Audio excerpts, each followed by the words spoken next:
4 P's kwa systems. System inahitaji vitu ngapi? 4. Watu, people, maishani na biashara. Kama unataka kwenda haraka, tembea peke yako. Lakini kama unataka kwenda mbali, tembea na nani? Shika mtu mkono ama mtu akushike mkono. Mnajulizana, biashara inaendelea aje? Kuna nini gani mpya inaendelea?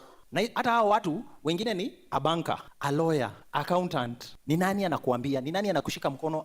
Kwa sababu huwezi jua kila kitu, si ndio? Ya pili ni process. Process ni zile harakati, hatua, zile mikakati. Wacha niite mikakati umepanga ndio biashara yako ifanyike vizuri. Kwa sababu ukiwa na process ndio utajua hapa naenda vizuri, hapa siendi vizuri. Na hakuna biashara haihitaji process.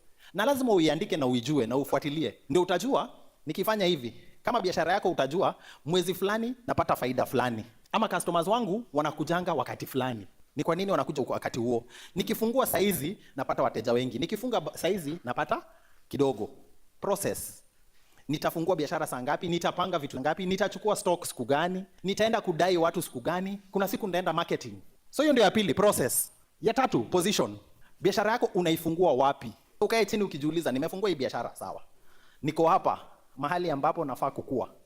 Na kama uko hapo, una charge the right price. Kwa sababu kuna watu wengine, na charge labda 50 bob na ungefaa kuwa ukicharge 200. Na mwisho, profit. Hata wakulima, kwanza wakulima na hiyo ndio kitu saa zingine hatuangalii. Niko Nairobi lakini nalima huko kwetu Bomet. Lakini nikiweka gari yangu mafuta niende Bomet, sio ni cost? Afadhali tuangalie. Na hizi information zote, once again tunarudi huko juu kwa information. Kama hujui kufanya hivyo, tutengeneze pesa lakini tujue